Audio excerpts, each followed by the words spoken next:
I just wanted to very quickly explain electromagnetism and gravity and the ether, because the stuff that's out there right now is just genuinely infuriating. General relativity, special relativity, all that Einsteinian stuff, string theory, quantum mechanics, it's literally all slave zog slop. It makes no sense whatsoever, and it's maddening to see people like just discussing these absurdities. So the way to understand objects, the way to understand things is like, if there's something that exists, it's more or less, you could see an object is a charge accumulation of ether, which is like a mound of water. Like, picture like a mound of water, and then if the water raises up above surface level, that's a positive charge.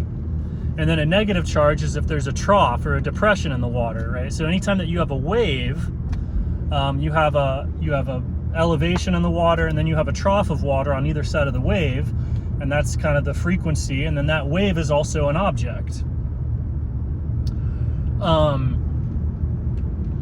And so light is a positive and negative charge. It's a perturbation. There's some sort of induction event, like charges going up and down on an antenna or in an atom going back and forth. It causes the ether to vibrate, and you get a light wave.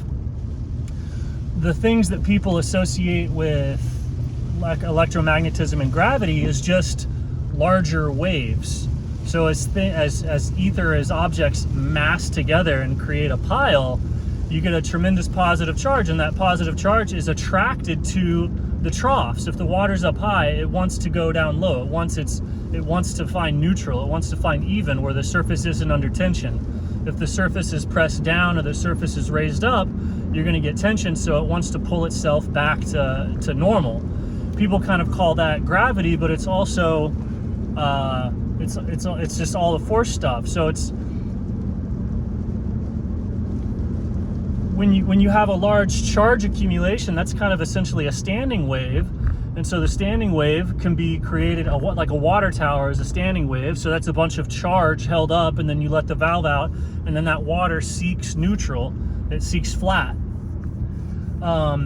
So if you have picture a massive wave like a tide, that tide can spread out over a period of days. And then if you have any shorter frequency waves that are happening over a period of seconds rather than hours or days, those waves, you see them, they just move through the larger waves. They just ride on top of it, and you don't see this constructive interference or constructive or destructive interference with the waves. If they're a different fractal scale, you don't see the larger wave. It's so large that the larger wave becomes the environment for the smaller waves. And so if those smaller waves are in a trough, you get this effect of like it's all going to be falling down towards that point. And then if you're on a hill, then you're going to be falling away from that point, and that's going to be the pull of space in that area. And so this is also why you get these the electromagnetism and gravity influence each other at the square of distance. And it's because where you have a wave, like, where is that wave? And it's like, it's basically 99% of it's right here. And it's like, well, where does it stop? No, everywhere. The whole all of existence is the wave. And so that's why you get these non-zero probability things of, oh, can I find it there? And it's like, of course you're finding it there, because it's everywhere. Just like the body of a wave is the whole ocean, and there's an elevation of something where the wave is. And then as you move away from that, the effect draws off, because after you move off the peak of a wave, the force that it applies to you drops to almost zero. It doesn't even make sense to talk of it as a wave. And so that's why both gravity and electromagnetism, the force of both of those gets very minuscule the further and further you are from the trough. When you have something like the sun, people are thinking the sun is like a thing exerting gravity on the rest of the system, and the sun is actually the depression of the whole system. The sun is that wave. So when people say things are more massive or things like that, they're in a trough, or they're on a hill, and that's causing a tremendous amount of like force to be going out. But it's actually just all those things are living inside the sun. Like, we are all living inside the sun, and that's why we orbit the sun, because you can picture the sun. It's not warping space and time. The stuff that people see as like warped space-time is the actual physical presence of the sun. Just like you could have a wave, and like the middle of the wave would be the peak of the wave, but the rest, the whole body of the wave is right there. So like the tide is a wave that has a peak in a particular location that you could say, oh, that's where the tide peaked, but then going out hundreds of miles in every direction is this giant mountain of water, and it's all one thing.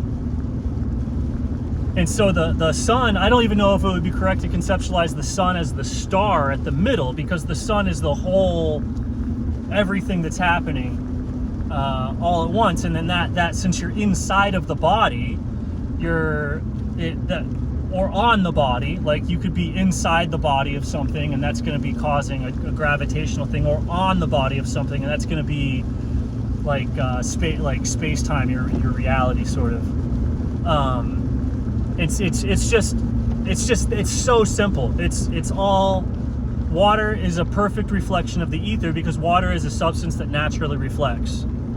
Symbolically, water is a substance that naturally reflects. So anything that you do with water is going to naturally reflect the nature of reality. To where everything else, if you want to get it to reflect reality, there has to be some sort of engineering to get it to really become sensitive or to reflect reality in the right way. The same way that you have to artificially create a mirror, or you have to artificially polish bronze, or you have to do things to reality to get reality to get something in reality to reflect all of reality, or the transcendent.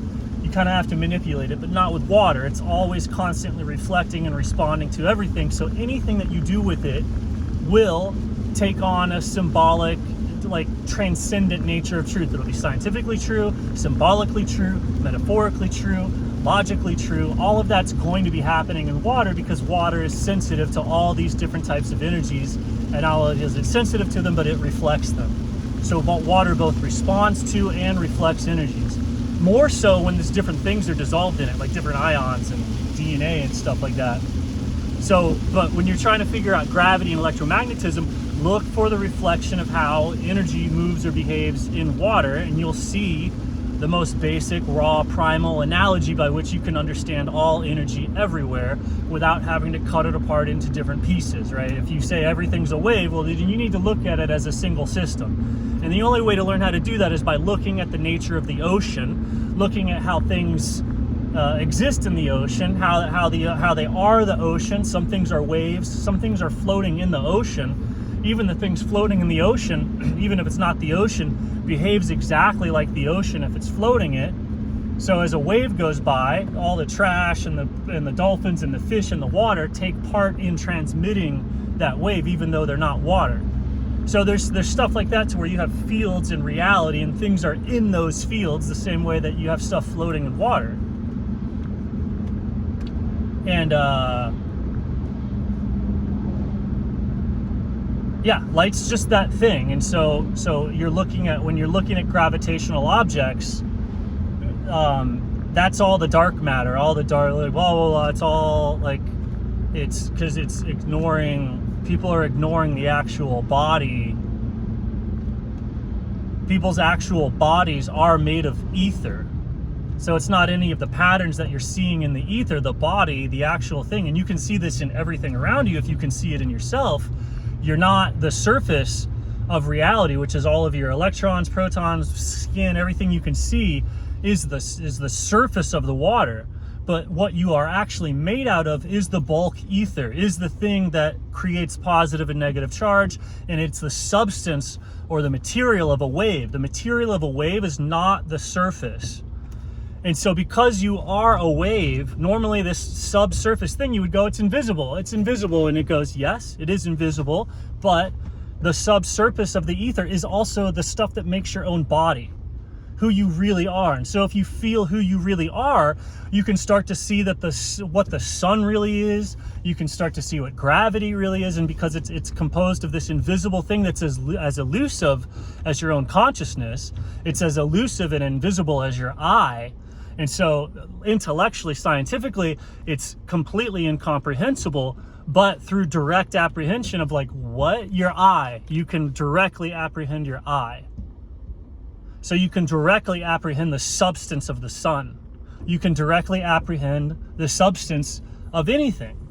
And it takes no form, but if you can find your eye, your presence or whatever, then all of the metaphysical, scientific, and theological mysteries, suddenly you can see what's really important, because what's really important is the substance of the water, but that's invisible. Just like water is invisible, you only see the surface of water, or the surface of things in water. You can't see the water, you can only infer it.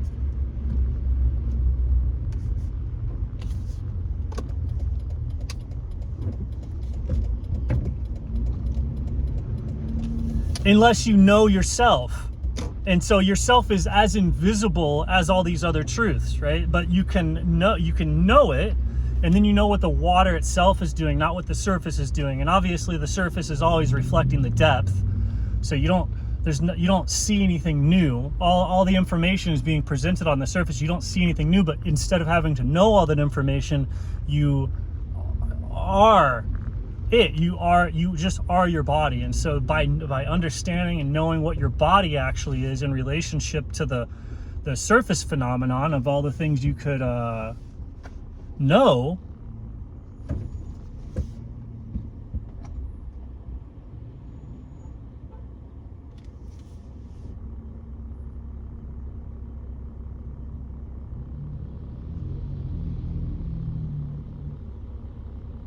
you can just see what things are. And then that's why all of this general relativity, special relativity, it's all distractive bullshit. It's a complete intentional lie designed to keep you from understanding yourself. The whole point is so that you don't know who you are, so you don't know what the sun is, so you don't know what other people are, and so you don't know what the earth is. And people have lied to you about this. If you don't understand, if this stuff was not explained to you early on, you have grown up a slave. And the reason that your parents didn't tell you is because they're a slave. And the whole point is that you don't know this so that you remain a slave.